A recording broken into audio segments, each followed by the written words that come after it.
सर्वप्रथम माँ सरस्वती को मेरा कोटि कोटि प्रणाम। Welcome to my YouTube channel counting teacher. मैं विद्या चौधरी आज पढ़ाने जा रही हूँ क्लास 8 गुणनखंड 12.3, जिसका जो टॉपिक है गुणनखंड के बारे में मैंने सबसे 12.1 के मैंने पूरा वहाँ पर विस्तार से बताया। अगर आप चाहते हैं उसे देखना तो आप मेरे प्लेलिस्ट काउंटिंग टीचर चैनल के प्लेलिस्ट में जाकर सारी जानकारी ले सकते हैं।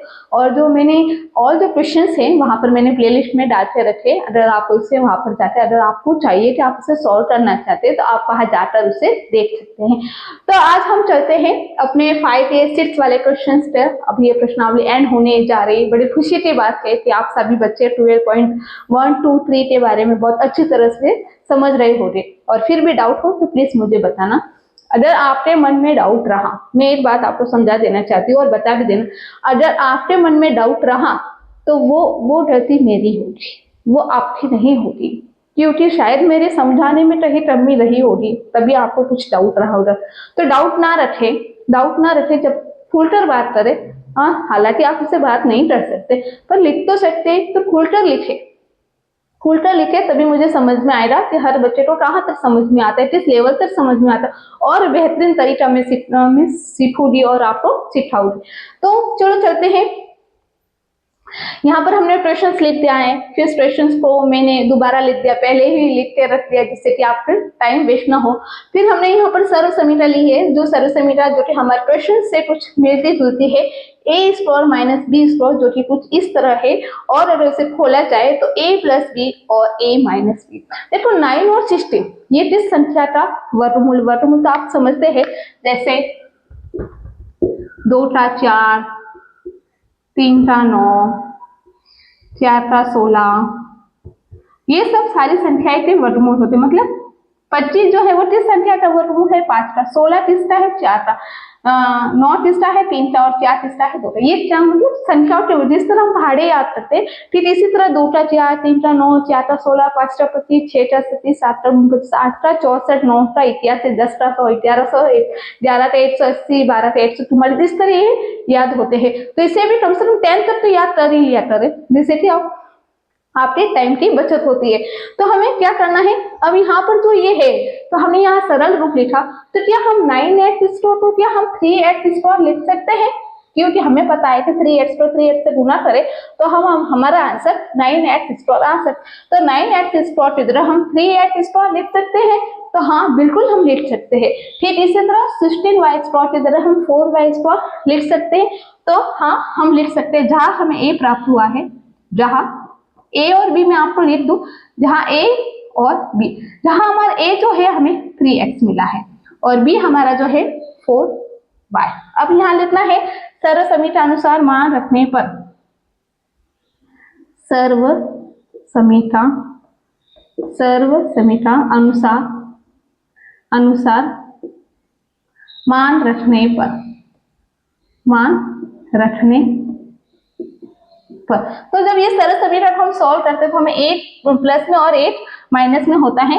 तो हमारे सर्व समीकरण के पहले ये जो राशि है, ये जो पद है, हम इसे लिख देते हैं 12xy।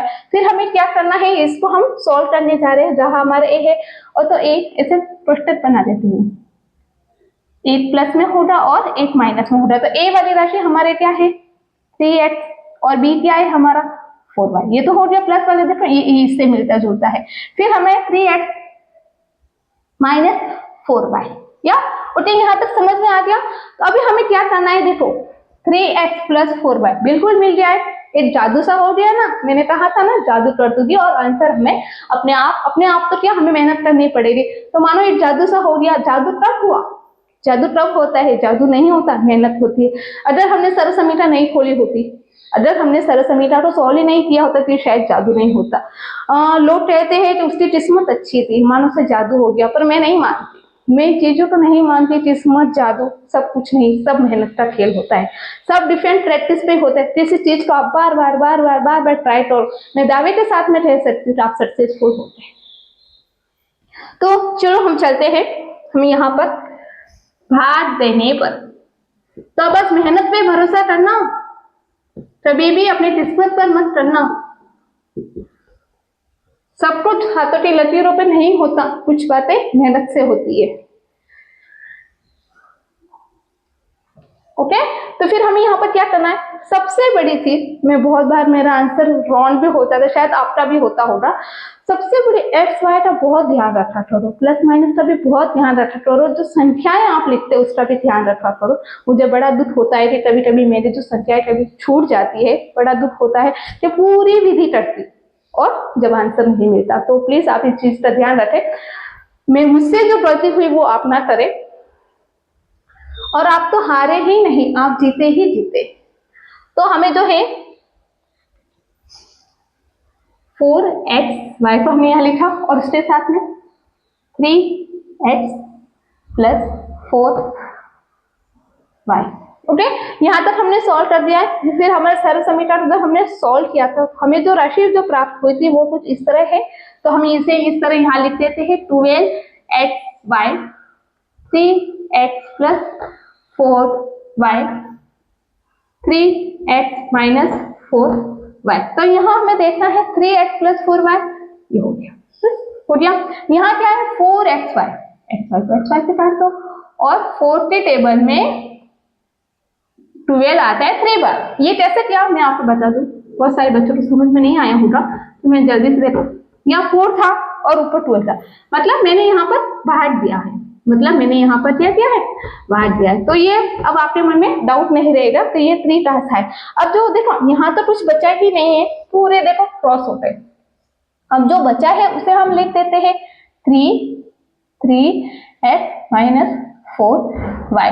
तो ये है आज का हमारा आंसर, ये है आज हमारा आंसर 3x माइनस 4y।